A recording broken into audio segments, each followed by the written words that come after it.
Assalamualaikum warahmatullahi wabarakatuh. Waalaikumsalam warahmatullahi wabarakatuh. Liajli mardatillahi ta'ala al-Fatihah. A'udzu billahi minasy syaithanir rajim. Bismillahirrahmanirrahim. Alhamdulillahi rabbil alamin. Ar-Rahmanir Rahim Maliki yaumiddin. Iyyaka na'budu wa iyyaka nasta'in. Ihdinas siratal mustaqim. Siratal ladzina an'amta 'alaihim ghairil maghdubi 'alaihim waladdallin.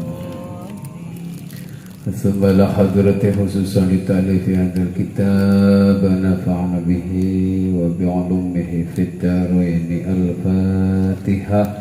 أعوذ بالله من الشيطان الرجيم. بسم الله الرحمن الرحيم. الحمد لله رب العالمين الرحمن الرحيم مالك يوم الدين. إياك نعبد وإياك نستعين. اهدنا الصراط المستقيم صراط الذين أنعمت عليهم غير المغضوب عليهم ولا الضالين.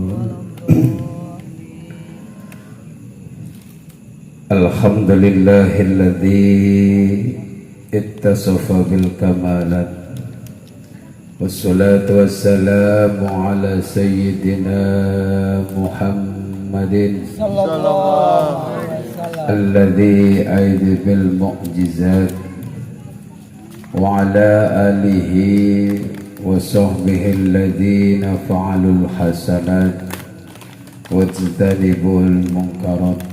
أما بعد. سبحانك لا علم لنا إلا ما علمتنا إنك أنت العليم الحكيم. ربنا افتح بيننا وبين قومك بالحق وأنت خير الفاتحين. اللهم افتح لنا بمعرفة العلم فتوح العارفين. صدق الله العظيم وصدق رسوله الكريم ونحن على ذلك من الشاهدين والشاكرين والحمد لله رب العالمين.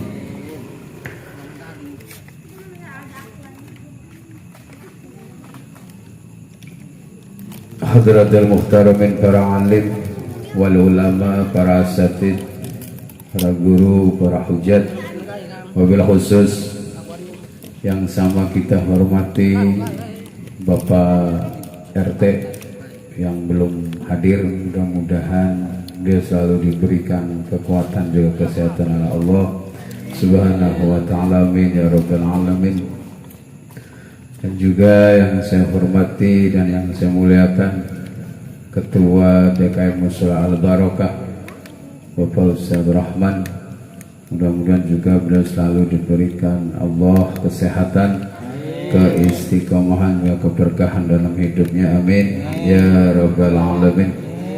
Dan tak ketinggalan pula yang saya hormati dan yang saya kagumi Ketua Majelis Taklim atau Ketua Pengajian Bapak Ustaz Denny Riyadi dan juga Bapak Rahmanuddin, yang keduanya ini alhamdulillah sampai saat ini masih terus istiqomah, mencoba istiqomah mengajak pada warganya untuk terus menuntut ilmu. Mudah-mudahan beliau berdua Allah berikan kemuliaan, Allah berikan keberkahan, Allah ijabah doanya. Amin ya rabbal alamin. Juga Ketua Gang Pelangi 1 dan juga Gang Bulan. Angin jangan lupa. Oh, angin. Mudah-mudahan ketua gang juga Allah berikan kesehatan. Amin ya rabbal alamin. Sama marilah kita sama manjatkan rasa syukur kita kehadirat Allah Subhanahu wa ta'ala karena atas limpahan rahmat, hidayah, taufik, inayahnya, sehingga pada kesempatan malam hari ini, malam minggu, malam acara rutin pengajian di RT 307, kita bisa hadir dalam keadaan sehat walafiat. Amin ya rabbal alamin. Walaupun yang hadir lumayan lah ya, dari 174 kakak yang datang 160 ya alhamdulillah. Alhamdulillah. Minus 10 doang. Iya, beda 10 doang alhamdulillah bisa hadir. Kerja itu shift 2. Oh iya bola bener ini ya. Yes, mudah-mudahan nonton bolanya anteng ya. Istiqomah nonton bola. Salawat beriring salam mari kita bersama aturkan kepada junjungan Nabi kita Nabi Muhammad Sallallahu Alaihi Wasallam, kepada keluarga, para sahabatnya. Mudah-mudahan kita yang terus senantiasa membacakan sholawat satu sama hanya membaca 10 kali, 10 sama aja 100 kali. Mudah-mudahan grup hadroh kita Allah berikan kemudahan juga kekuatan. Amin. Dan mudah-mudahan yang membaca sholawat diberikan keberkahan pula. Dan yang terpenting jobnya ada. Amin ya robbal alamin. Ya, namanya usaha ya. Cuma alhamdulillah ya, yang penting mah walaupun selagu 2 lagu ya saja. Yang penting kan berjalan dengan baik dan lancar, nggak perlu masalah. Yang penting istiqomah alon-alon. Dalam kitab Jami'us Shaghir itu dijelaskan ada hadis sahih di dalam kitab tersebut yang berbunyi sayati ala ummati zamanu yaksuru fihil qura wa yakillul fuqaha wa yakbudul ilmi wa yaksurul haraj. Ini sudah terbukti di sekarang ini. Dan apa yang disampaikan Rasulullah Sallallahu Alaihi Wasallam ini kebanyakan terjadi dan bahkan terus terjadi, dan itu memang ada. Sayati ala ummati, akan tiba suatu masa pada umatku. Pada masa itu penghafal Al-Quran banyak, akan tetapi ahli fikih atau orang yang ahli ilmu agama semakin sedikit. Semakin sedikit atau dicabut. Kenapa dibilang sedikit? Karena ilmunya hilang, mati ilmunya. Dengan cara apa? Meninggalnya orang alim. Wa yakbudul ilmi, maka ilmu itu akan tidak ada. Wa yaksurul haraj, malah yang lebih banyak itu adalah pembunuhan dan fitnah kemana-mana, dan ini sudah terjadi. Untuk itu pentingnya kita belajar ilmu agama, karena akan ada datang masa yang seperti itu di mana orang yang ahli agama sudah tidak ada. Orang hanya bisa menghafalkan Al-Quran, akan tetapi tidak bisa mengamalkan Al-Quran. Ini luar biasa bisa dikatakan. Banyak orang ahli Al-Quran, hafal saja Al-Quran, tapi ahli agama tidak. Makanya orang memiliki ahli agama atau orang memiliki ilmu khusus ketika di ilmu kedokteran mah terbukti. Kalau kita ilmu nggak ada tulisannya. Kalau kedokteran ahli bedah ada, ya. Nah, ahli gigi tertulis, ahli kulit tertulis. Tapi kalau ilmu agama nggak ada tuh. Ya. Walaupun ya di sini ada pengajar ngaji, Ustaz Denny ngajarin ngaji anak-anak, nggak ada tuh tulisannya di rumah. Ahli Qur'an gitu, ahli Al-Quran nggak ada. Ya.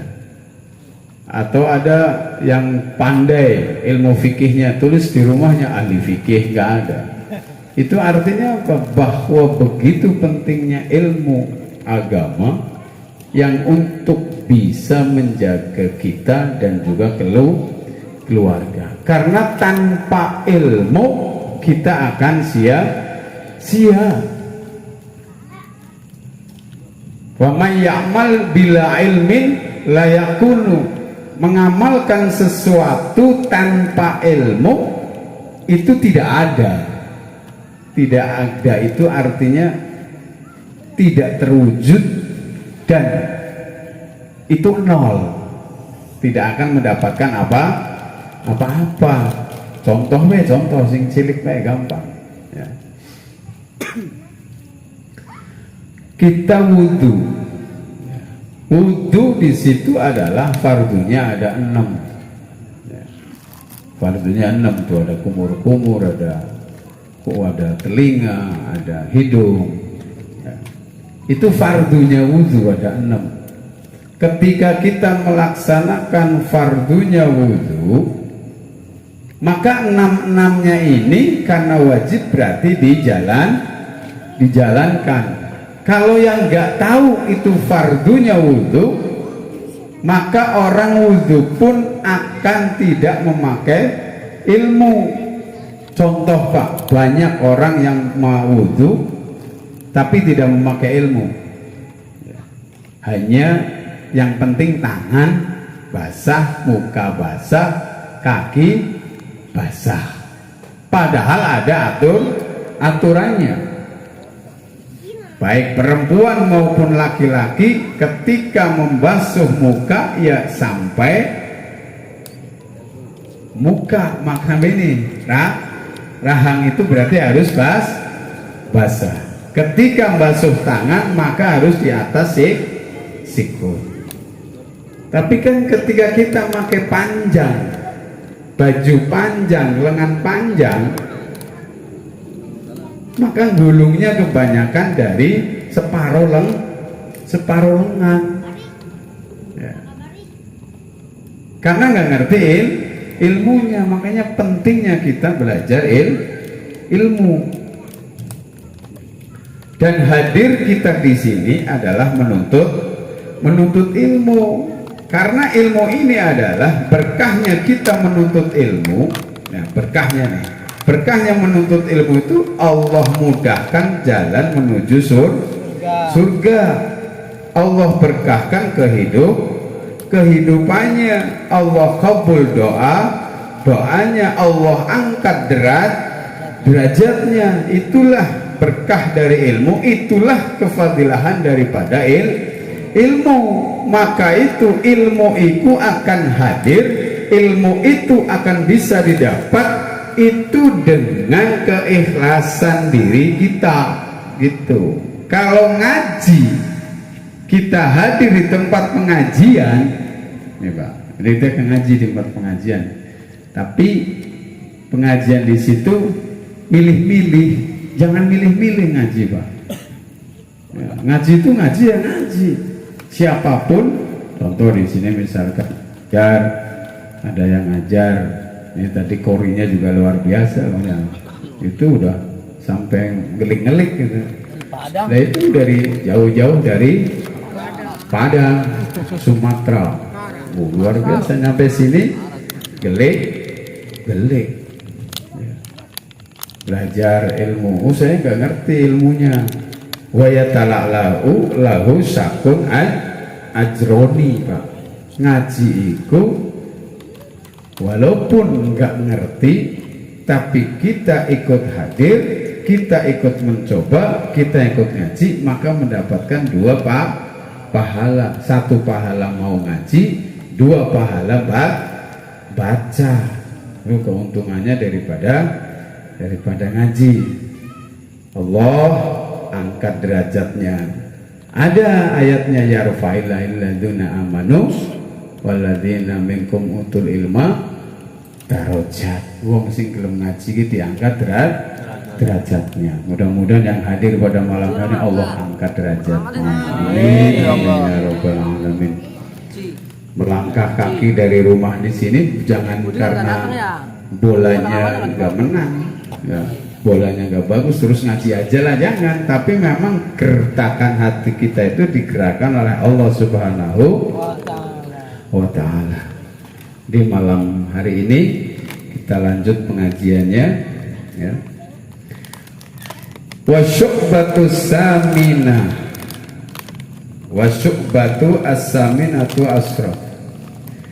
Jadi cabang iman yang ke-18 ikun nasrul ilmi.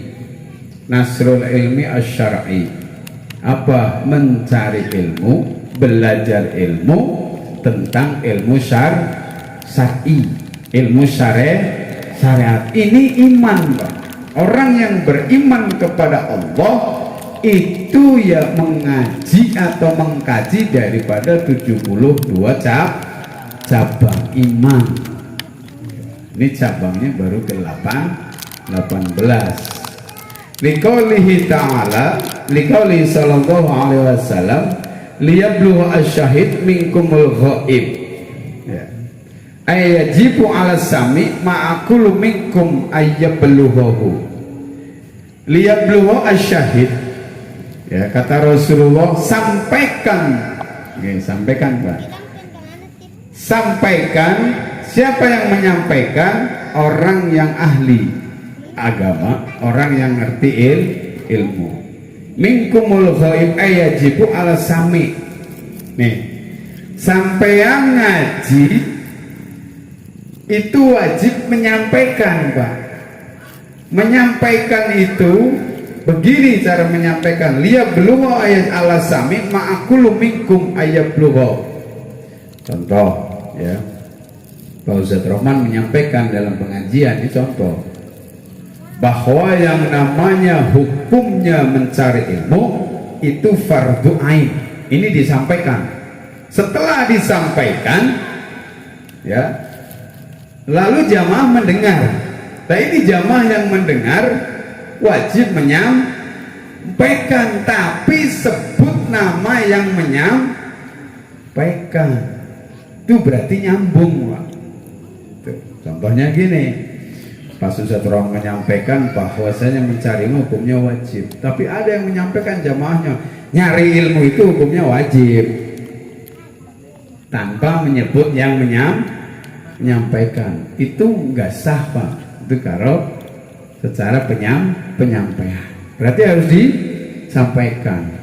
Kata Ustadz Rahman di kemarin pengajian bahwa nyari ilmu itu hukumnya wajib, fardu ain. Nah itu, Pak, menyampaikan apa-apa itu harus ingat yang menyampaikan, jangan enggak. Pengajian di mana? Pengajian dimanapun mesti ya, mesti adalah yang namanya pesan. Nah itu pesannya, siapa yang memberikan pesan itu disampaikan. Man lam yasma'hu wa hadzal hadis khitabul sahabah. Hadis ya, hadis mendahulukan ya. Ini ada dawuh ya. Dawuh itu berarti hadis li sahabati lam ba'dahum ila yaumil qiyamah. Fayajibu at-tablighu ala ahli ilmi fa kullu man ta'allama mas'alatun fa huwa min ahli ilmi biha wa kullu amin arafa surutas sholat. Nah ini contoh, ada guru menyampaikan syarat-syaratnya sholat. Guru menyampaikan syarat-syaratnya sholat. Syarat-syaratnya sholat itu yang pertama adalah satu apa? Syaratnya sholat Islam. Kedua balik. Terus yang ketiga berakal. Yang ketiga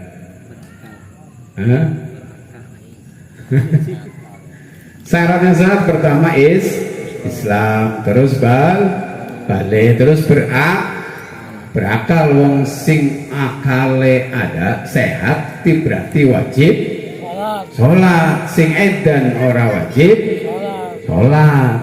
Ini salah satu daripada syaratnya sholat. Setelah disampaikan seperti itu ya, bahwa syaratnya sholat itu satu tuh harus Islam, karena memang Islam itu ada sholat. Terus balik orang yang berakal. Ya. Kalau orang yang nggak berakal berarti nggak wajib sholat. Makanya orang kalau nggak sholat berarti Nggak berakal. iya, sama aja orang Dan edan. Iya, makanya sholat. Ya. ada. Contohnya itu sholat tuh. Kalau tidak menyampaikan seperti itu dalam satu masalah, ya, fa'alai ayyarafahari fa'illa yufahwa sariku fil ismi, maka orang tersebut ketika mendengarkan syarat-syaratnya sholat toh tidak disampaikan, maka fahuwa wa illa fahuwa sariku fil ismi, maka sama aja kita itu walaupun tahu tapi kena dosa. Ini ngaji ya. Sampai nih balik ngaji, walaupun sedikit ingatnya apa, sampaikan kepada istri atau sampaikan kepada keluarga. Sampaikan walaupun sedikit ya, disampaikan, jangan sampai enggak disampaikan. Wa yajibu fi kulli masjid wa mahlatin minal balad, wajib ya di setiap masjid ya, yang ada di kampung, fakihun, siapa wajib ada dalam satu kampung, satu RT, ini wajib nih, fakihun, wajib ada orang satu yang ngerti ilmu fikih, masjid maupun musola. Nah, makanya ketika kita itu ada masjid, ada musola, yang ngurus ya, yang di daerahnya situ ngerti ilmu agama, faham akan ilmu fikih, mesti musolanya, mesti masjidnya juga tertata, Pak. Karena apa? Ngerti ilmu fikih, berarti penting dong, Pak, kita itu menghargai, menghormati para guru yang ada di tempat tersebut. Kenapa menghargai itu sama ahli agama atau guru ngaji? Menghargai saja nih, Pak. Itu Allah bukakan keberkahan dalam hidupnya. Itu cuman menghargai. Yang kedua, sampai duduk bareng, sampai ngopi bareng, itu pun bisa membawa keberkahan. Jangan melihat ke belakangnya. Ya. Ustadz sobat cuman ngaji ikro doang, alif batasa. Jangan ke situnya, justru bahkan yang kita harus hargai orang yang ngajarin alif batasa, Pak. Itu harus dihargai betul-betul. Karena kenapa?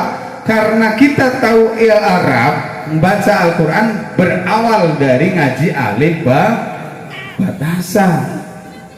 Orang yang ngaji di Al-Quran di musola karena cuma ngajinya ikro, dibiasa-biasain aja. Jangan kebalik, Pak.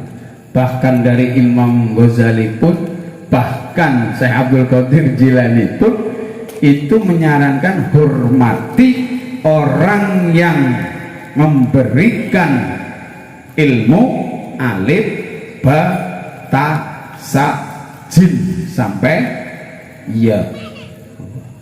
Jangan dibalik-balik, kita mah kedatangan kiai dari mana, hormatnya luar biasa. Ya, nyium-nyium tangannya luar biasa. Padahal kalau dalam kitab tafsir Jalalain, ketika hadir itu orang yang dimuliakan, maka cukup at-tahiyyatu mislas sujud. Hormat misla ruku. Hormat seperti hanya orang ruku. Begini loh, Bang, maksudnya. Begini aja itu udah termasuk menghormati. Begini nih, salamannya begini, ya, ataupun boy. Itu termasuk orang yang memiliki adab, mau menghargai dan bukan begini. Kita mau ketemu ya, sekarang saking akrab ya. Jadi ini ngajarin ngaji di sini cuma gini doang. Hei, belum. Iya tuh diganti sekarang mah. Ustaz. Itu ini mau gini pakai motor ya. Hei, gitu. Apalagi cuman. Tapi ya alhamdulillah masih mending nyapa. Cuman ya kurang ngadab gitu lah. Kurang ngadabnya seperti itu. Atahiyatu bimisli ruku. Kayak uang ruku menghormati itu. Nundukkan kepala. Itu luar biasa. Memang adab itu luar biasa. Adab itu tetap di atasnya ilmu. Tapi orang yang beradab mesti memiliki Ilmu. Iya, jadi itu nggak akan hilang, Pak. Ya adab ya ilmu ya adab. Bagaimana mungkin dia nggak punya ilmu tapi beradab? Ya jauh. Karena datangnya adab itu dari ilmu. Tapi bagaimana dia menjaga ilmunya melalui adab? Kemarin disampaikan bahwa ada pesan dari Imam Ghazali itu ada 6. Pesan Imam Ghazali ada 6, Pak. Saya sampaikan kembali. Takut lupa. Iya, takut lupa. Kata Imam Ghazali, ya, yuqarribul insan al maut. Yang paling dekat dengan manusia adalah kematian. Itu yang paling dekat dengan kita itu adalah kematian.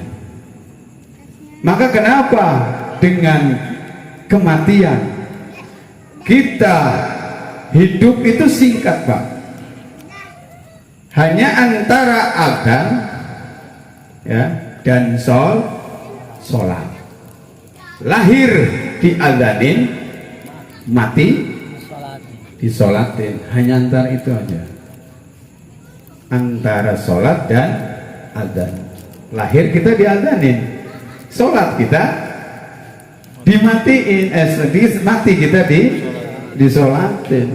Maka kenapa? Makanya kita itu ayo jaga sholat kita. Kenapa? Menjaga kita juga dari kematian. Karena ditanyakan itu yang pertama adalah tentang sholat. Tuh, sholatnya nggak paham ya. Allahu Akbar, yang penting sholat. Mau bertato, mau hidungnya bolong, mau kupingnya bolong ya, sholat tetap sholat.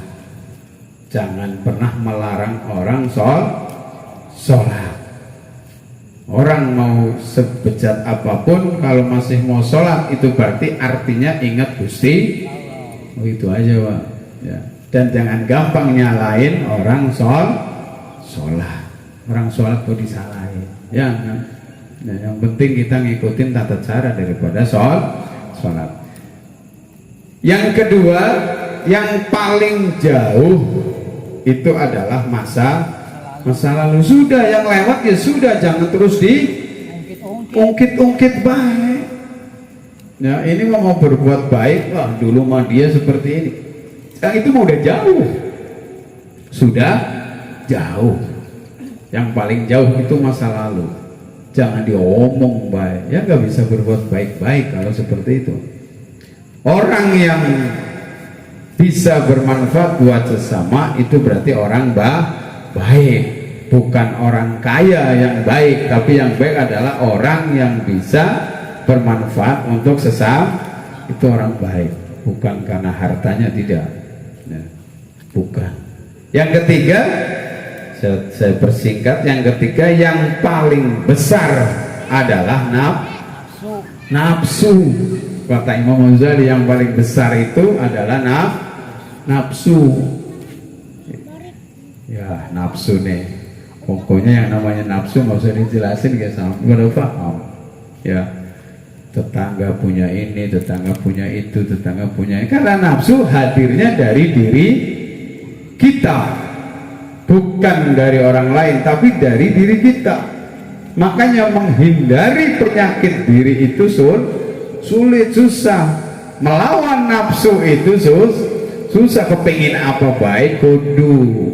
Makanya Kita nggak bisa orang itu kita menilai orang itu punya ini, punya itu, punya ini, punya ini, terus kita kepingin, terus akhirnya perbuatannya tidak sesuai hanya karena nafsu. Yang keempat, yang paling berat adalah menanggung amanah, kata Imam Ghazali. Berat itu, ya, menanggung amanah itu berat. Baik amanah ke RT-an, baik amanah ke desaan, baik amanah ke RW-an. Ya, awas itu, hati-hati amanah, apalagi kemarin ya yang udah lewat ya tentang banyak pemilihan. Awas itu amanah, jangan sampai keliru. Dari bapak ini suruh bagiin 100.000 yang dibagiin 50, oh bahaya itu gitu. Nah, jangan, karena itu amanah harus disampaikan apapun itu ya. Kayak kadang kan di grup DKM ada nih dapat sumbangan dari saya, karena itu amanah, biar semua orang tahu nih dapat dari ini 500.000 nih dapat, itu bagus karena di share, karena amanah. Kalau nggak amanah ya menang baik, dapat sumbangan menang baik, diem baik. Yang penting aku oleh, yang penting dapat, jangan udah biarin aja tuh. Beli apapun Ustadz Rahman, Ustadz Daniel, Ustadz Udin pengurusnya di share, beli AC di share, ya kan, ganti kabel di share. Kenapa? Aman, jaga aman itu susah, hati-hati. Biasanya kalau yang lupa, besoknya pasti ketemu di share lagi. Oh iya nih mic-nya rusak, udah beli, terus di share. Itu menjaga, salah satu cara jaga amanah, karena amanah itu merupakan titipan. Yang kelima, yang paling ringan adalah meninggalkan ini. Kata Imam Ghazali, meninggal itu paling ringan.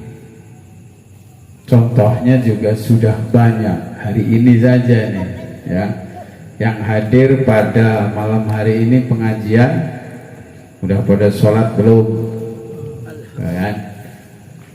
Ya mungkin ada yang sudah sholat, ada yang belum. Hati-hati Pak, udzur sholat itu harus udzur syar'i. Apa udzur syar'i?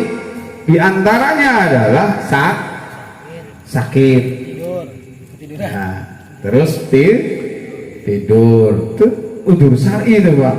Lewaras jigras sambil ngopi ya, dengar bapak kembar Allahu Akbar, adzan contoh, tapi nggak sholat, ntar aja, nggak ada udzur sholat ntar aja, itu nggak ada. Apalagi sekarang nonton bola. Nah contoh nih, saya nanya nih, nonton bola Pak, nonton bola sudah mulai, udah itu musolanya ada, Allahu Akbar ada nih. Sampean sholat dulu apa nunggu setengah main bolanya? Ya iya saya nanya. Tanggung kan, mesti nunggu bola setengah main. Itu dosa Pak. Kenapa? Karena bukan udzur syar'i. Ntar tanggung ya, setengah main. Nanti kalau udah setengah main ada, udah setengah main sholat, atau musola ya udah sepi.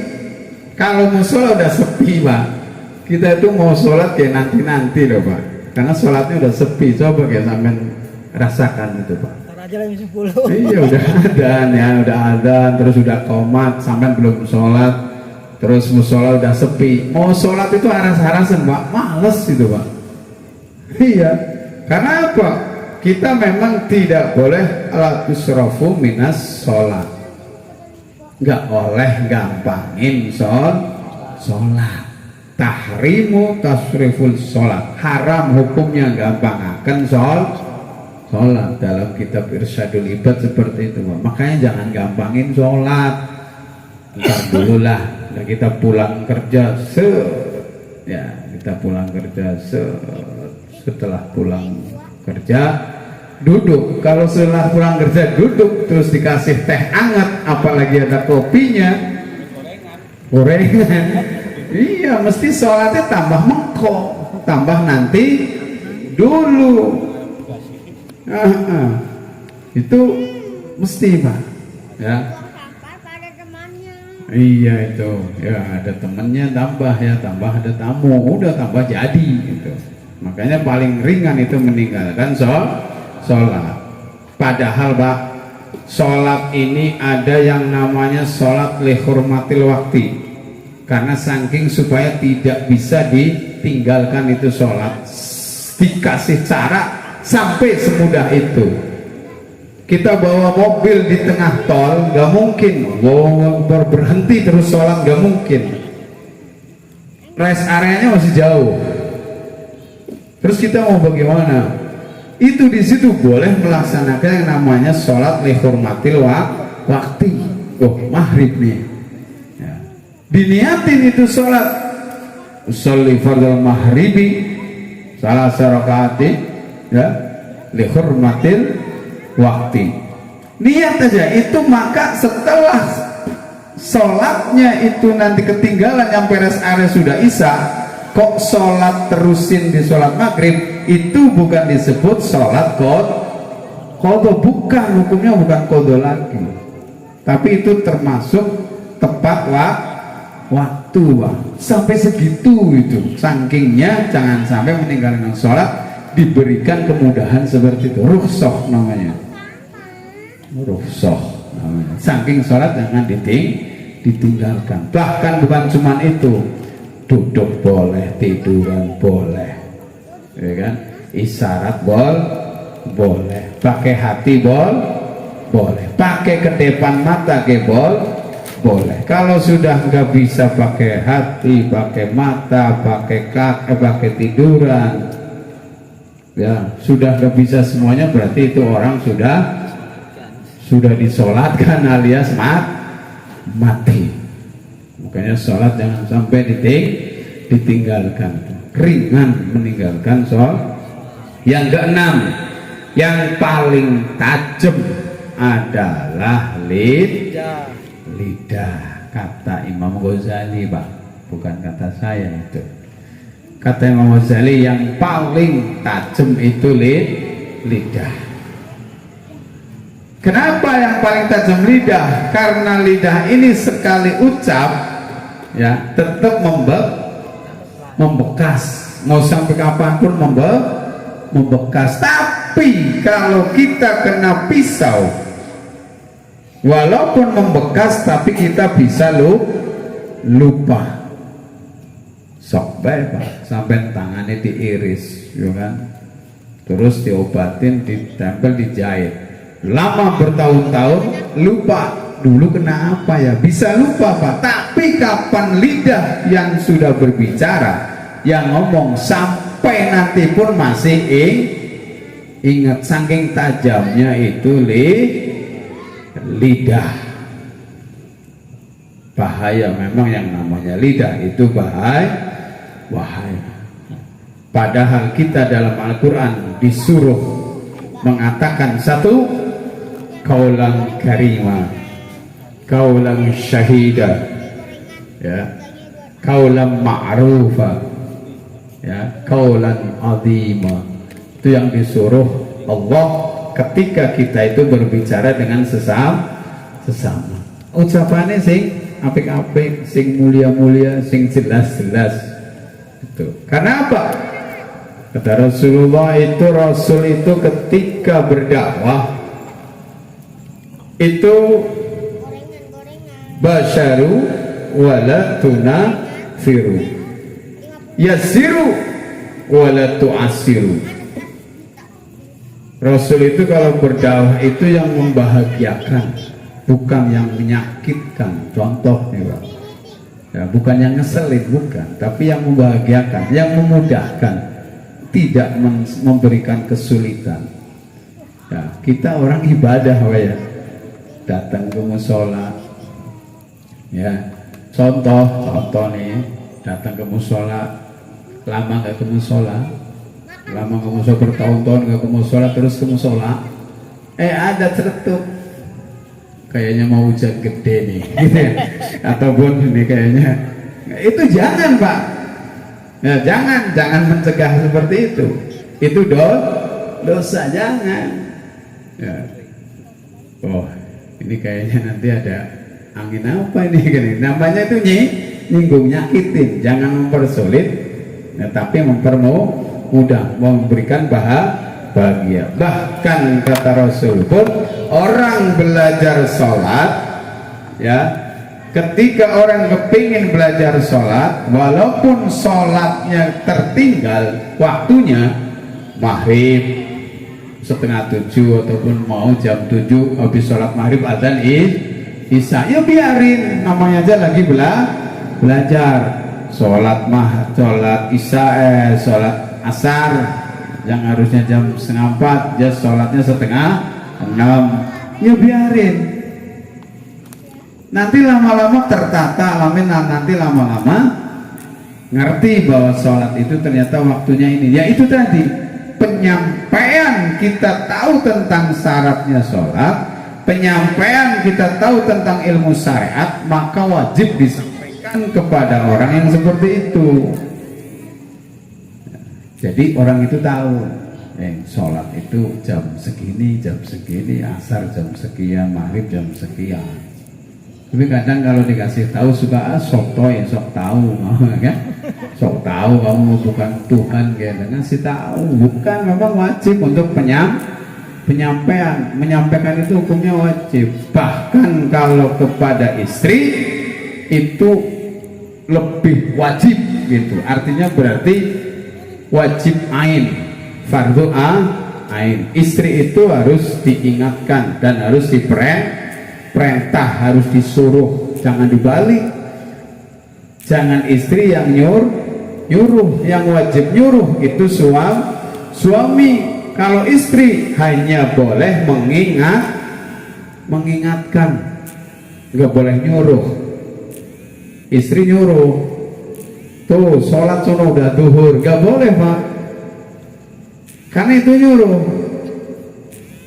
Yang boleh adalah mengingatkan, Pak udah adzan tunggu sholat, itu yang boleh Pak.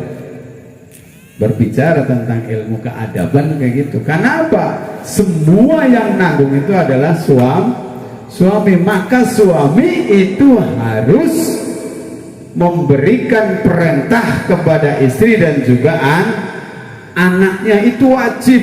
Yang pertama harus disampaikan kepada anak maupun istri itu adalah dikenalkan dengan Allah dan dikenalkan kepada Rasul. Itu wajib hukumnya Pak, dari orang tua menyampaikan itu. Nih, namanya Nabi Muhammad itu bapaknya ini, ibunya ini. Itu Pak, wajib Pak, seperti itu Pak. Walaupun sedikit itu Pak. Ya, karena apa? Karena kita wajib mengenalkan la yu'rafu, ya, laulal murabi ma'araf tarobi. Kita tidak akan tahu Tuhan kita gitu, ma'araf tarobi, laulal murabi ma'araf tarobi. Tidak akan tahu kita itu pada Tuhannya kalau dengan tanpa guru, orang tua. Makanya orang tua itu ada tiga Pak. Orang tua itu yang pertama orang tua kandung, yang kedua orang tua mertua, yang ketiga guru. Ini tiga Pak, ini orang tua itu. Makanya ustadz, guru-guru selalu mengingatkan, orang tua mesti mengingatkan.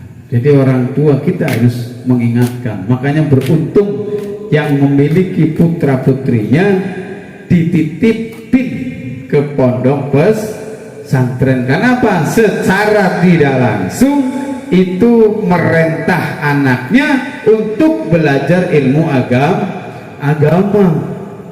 Walaupun yang ngajarin bukan bapaknya Pak, yang ngajarin kiai santri, kiainya yang punya pondok pondok pesantren. Ya alhamdulillah ini banyak yang pada pulang nih, ya kan? Darul Falah libur, pada di rumah semua nih, rame nih. Ya. Ini putranya Pak Uda juga ada tuh, si Atan ya pulang, udah pada libur. Lihat, orang kalau memiliki ilmu agama, anak kecil aja udah mulai adabnya dipakai. Biasanya sholat tuh, Assalamualaikum, Assalamualaikum langsung pergi. Sekarang semua salamin, betuk tuh Pak. Itu jangan dikira itu gampang, susah. Coba kalau kita yang ngomong, kamu itu kalau habis sholat salaman semuanya, ya iya dong. Tapi kalau sudah masuk pondok pesantren itu sudah menjadi kewajiban bagi santri Pak. Serius itu. Ya, karena apa, sama bapaknya yang dulu salimnya cuman epret-epret doang gitu, karena udah masuk pesantren salimnya beda sama orang tuanya. Itu ada, itu namanya berarti membekas. Kapan kita mau belajar ilmu agama, al-asaru mesti ada, bekas mesti ada, mau sampai kapanpun akan ada, karena ilmu dari guru itu sangat membekas. Tapi kita jangan lupa sebagai orang tua terus membacakan suratul Fatihah untuk para kiainya, untuk para pengurusnya, nadirnya pondok pesantren, karena itu akan mendapatkan keberkahan khusus kepada anaknya kita. Berapa bacanya? Sebanyak 41 kali. Siapa yang membaca? Yang membaca bukan bapaknya, tapi ibunya. Coba ya, ibunya suruh baca, bapaknya sekali aja, tapi kalau ibunya 41 kali suruh Pak, ya itu akan mendapatkan keberkahan dari Pak gurunya atau Pak Ustadznya atau Pak Kiainya. Itu anak tersebut akan mendapatkan keberkahan ilmu, karena ilmu manfaat itu adalah ilmu yang langsung mendapatkan ridho dari gurunya. Kalau guru nggak ridho, wah susah, serius Pak. Susah untuk bisa mendapatkan ilmu yang manfaat. Gurunya ridho. Caranya apa? Berarti si Atan, ya, si Keza, si Alif, ya, semua yang lagi pondok pesantren suruh baca surat Fatihah buat gurunya. Itu lebih mantep lagi. Setiap sholat gurunya siapa difatihain. Bukan berarti harus orang meninggal saja yang harus difatihain, orang tua kita pun harus dibacakan suratul Fatihah. Tapi jangan salah, khususan ila ruh gitu. Ya jangan, kalau itu mau tetap yang sudah meninggal. Iya tahu khususon, ya kan, ilal walad gitu, kalau ilal aulad atau ilal walid, begitu aja, khusus orang tua, khusus anak gitu Pak. Jadi boleh.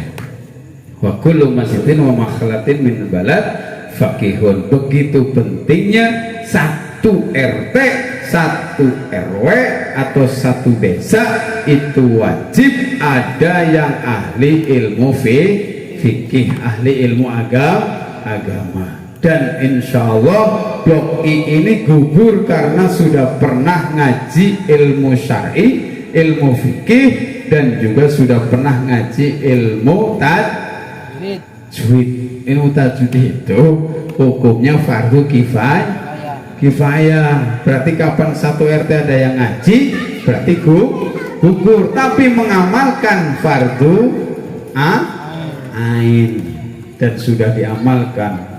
Dan alhamdulillah sampai saat ini berjalan, masih ada anak yang mau ngaji di musola al-barakah. Itu menunjukkan keberkahan ilmu Pak, menunjukkan keberkahan ilmu. Makanya sampai sekarang tetap eksis ngaji, walaupun kadang 3 ya tadi ya, 3, 4 nggak apa-apa ya, tetap ada ya, generasi penerusnya juga harusnya ada ya. Wayafhamuhum Wa kadza fi kulli qaribatun wa yajibu ala kulli faqihin farahu min fardhi ain ala sabilil fardu kifayah. Semua harus diberikan pemahaman tentang ilmu fikih, tentang ilmu agama fardu ain, karena hukumnya fardu ain ala sabilil fardu kifayah, di atasnya fardu kifayah Pak. Jangan belajar fardu kifayah saja, tapi fardu ainnya pun harus paham.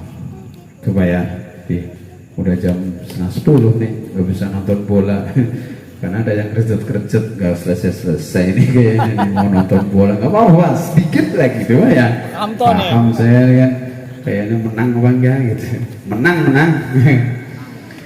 ayah ruja ila min yujawaru baldahu wa ya'lamuhum dinahum wa faraidu saroihim wa yastashabu ma'a nafsihi zatan. Kita akan keluar dan kita bisa melewati itu semua karena kita pernah belajar ilmu, pernah belajar ilmu agama, dan kewajiban-kewajiban ataupun sebelumnya berarti jangan ditinggalkan. Artinya apa? Jangan wajib saja, tapi sunnah pun dikerjakan. Jangan dibalik, sunnah mah terus, wajibnya ditinggalkan. Ya. Wala ya'kulu min atma'atahum fa in qama bihi wahidun saqata al haraj anil bakin. Seperti hanya kita itu ketika kita itu memiliki ilmu agama tapi tidak memberikan kepada sesama, itu sama aja kita itu seperti makan ya kayu bakar, berarti kayu dibakar kan habis. Ketika semakin kita menjauh, semakin kita nggak mau mengamalkan, semakin habis. Ilmu itu semakin diamalkan, semakin diberikan, semakin banyak. Tapi ketika tidak mau diamalkan, maka semakin habis. Makanya orang ngajinya dua orang ya tetap berjalan. Al-harfal ta'siru fita ta'alum. Qala Ahmadus Suhaimi sakolan anil Ghazali, wallahu a'lam bishawab. Kurang dan lebihnya mohon maaf. Mudah-mudahan pengajian pada malam hari ini membawa keberkahan. Amin. Untuk menutup, ini ada pantun nih Pak nih. Ngomong cakepnya yang keras Pak ya, biar semangat nih Pak. Kan mau makan bakso. Hujan turun di tengah petang. Iya gitu dong ya, sambil ikhlas gitu Pak. Hujan turun di tengah petang, jalan sendiri menunggu pacar. Assalamualaikum, selamat datang. Moga acara ini bisa berjalan dengan lancar. Amin Allahumma amin. Kurang lebihnya mohon maaf. Assalamualaikum warahmatullahi wabarakatuh. Waalaikumsalam warahmatullahi wabarakatuh.